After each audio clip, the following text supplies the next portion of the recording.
Well, hello, Jim Larson.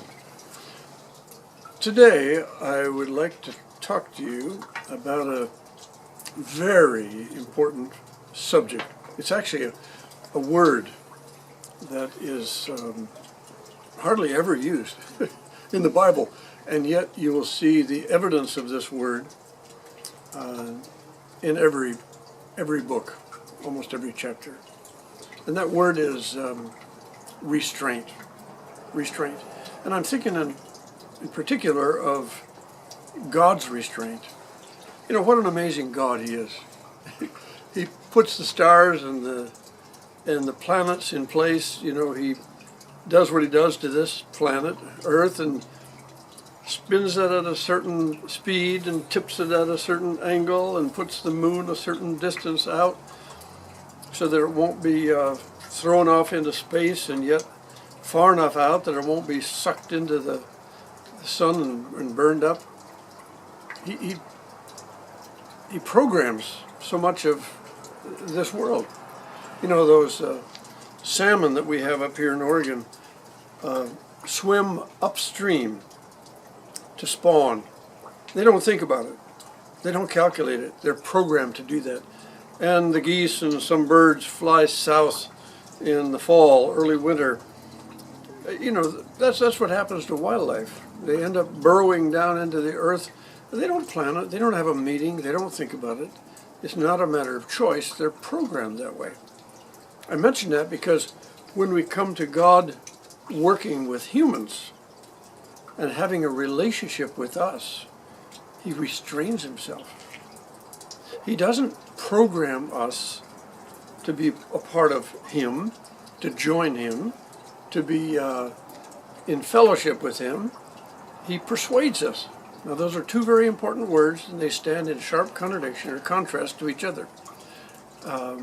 There's either programming, and some people believe that. Some people believe that everything that happens is something God's chosen, and that He makes everything happen. That coercion is used, programming is used more than persuasion, but I don't believe that. And the Bible teaches it very clearly, that the God of the universe, when He makes or enters into a relationship with man, respects mutuality. What is a relationship if it's only one-sided? What is it if it's mandated? If we are, I use that word again, programmed to be in the relationship. God would rather have one little angel on the stage praising Him, saying, "I love you," than to have 1,000,000 or more doing that because they have to do it. Persuasion. And the word that describes God is restrained. Restrained. Or self-limited. I can give you some very good examples of that today. One is His relationship with Abraham.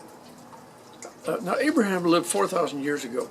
That would be 2,000 years before Jesus, just like we're 2,000 years on this side of Jesus. And God explained to Abraham a plan that He had to reach the entire planet. He had a plan. And He invited Abraham to be His partner in launching that plan.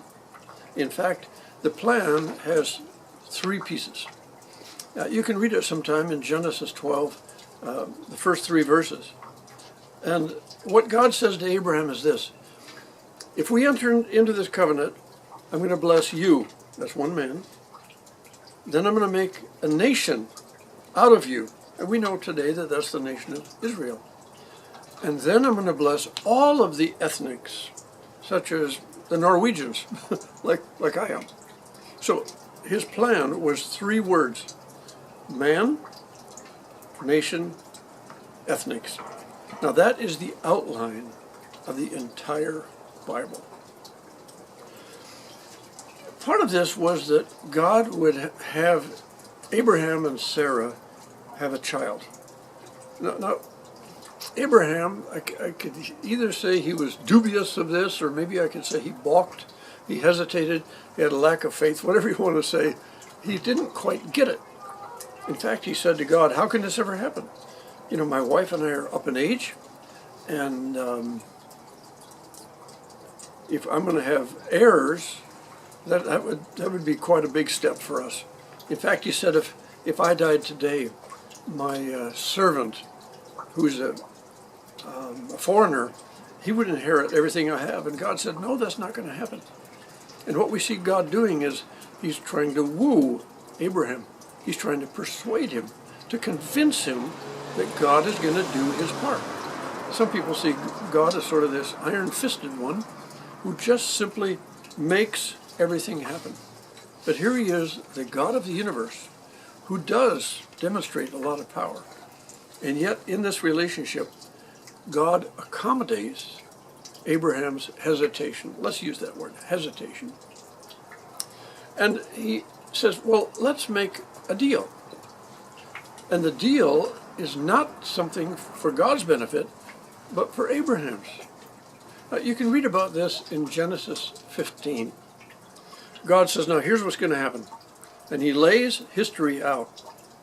He says, you're going to have a son, and that son is going to have children, and those children will have children, and eventually your descendants will spend about 400 years in a foreign land. They'll be held against their will.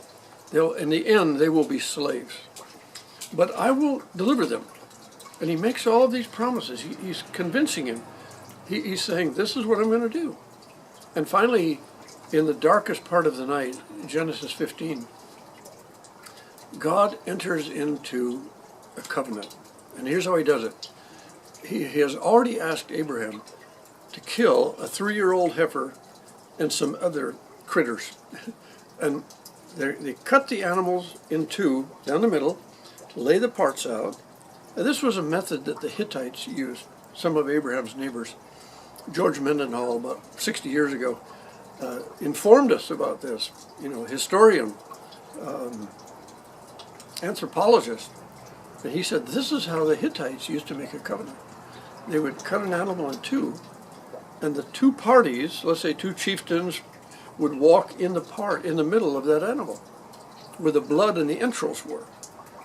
And they would basically say to each other, as this animal was one, but now it's dead, that's where we are right now. We're in the dead phase. And so they'd stand right there in the blood, and they would make a pledge. We promise to be like this. I will be a friend to your friends, an enemy to your enemies.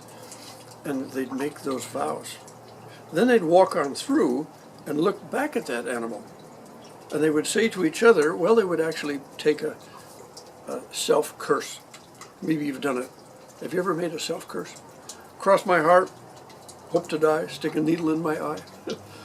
You know, when somebody wanted to know that you meant business, that you were going to repay a loan or do whatever you promised, they'd say, well, how can I know? How can I know you're going to do it? And those are the words of Abraham. Lord, how can I know? You got to give me something. So instead of God strong-arming Abraham, he says, go get a heifer. Cut it in two. And the parts are laid out. And that night, in the darkest part of the night, God picks up a stove, some kind of a platter with some coals in it that's smoking, and a flaming torch. And God himself moves between the parts of that animal. Now that's a pretty big thing for the God of the universe to come appealing to Abraham and says, come on, be a part of this. I've got this plan. It's going to cover all of human history. And I want you to be a part of it. I'm inviting you. Here, let me prove to you that I'm going to do just what I said I'm going to do. So I find that at least intriguing, if not amazing, that God would limit himself like that. I don't know if it would be too demeaning to call him a gentleman. But God is this amazing gentleman. Now, when the Jewish people left Egypt, they got out into the desert, and maybe you know this, that they left Egypt and headed for a piece of land that they occupy today. In that time it was called the land of Canaan, inhabited by the Canaanites. And so here they've left Egypt and they're trekking out across the desert. And God stops and says, let's make a covenant. And this is where he invites the people to be in a relationship with him. He says, go get a bunch of bullocks, these young bulls, and they do the same thing with the animals. They cut them in two, lay the parts out, and God says, if you want to be a part of this deal, instead of signing a contract like we would today, he'd say, just walk between the middle. And they'd already put blood and water in these vats, and they used a hyssop branch and wool, and as the people walked through, they sprinkled the blood on them, and Moses said, you're now in the covenant. That sort of reminds us of the Lord's Supper, doesn't it? He says, you're now in the covenant. They didn't have to do this. He was inviting them, and he was making promises. And what he did in wooing them was to say things like we read in Deuteronomy 28. Now, you read that sometime. The first 14 verses are all about the amazing blessings that would come upon the Israelites if they were faithful. I remember the 5 C's. You'll be blessed in the city, the country, your crops, your cattle, your children. I remember from verse 7, it says in Deuteronomy 28:7, when your enemy attacks you one way, I'll scatter him 7. You will be blessed in the city and the country. You will be the head and not the tail. You will be the top, not the bottom. You will loan to other nations, but you'll never have to borrow. Your crops, everything will be marvelous. Now, of course, if you don't, I want you to know. He said, this is what the covenant will read. I call it the small print of the Old Covenant. The small print was verse 15 to the end of the chapter. Nothing hidden, but it's just detail that was important for the Jews to see. Now, what you're doing is you're making a very important covenant with me. And if you don't keep your vows, if you're not faithful, if you don't perform as you promised, then I'm going to reverse everything. Cursed in the city, country, crops, cattle, children, all those things.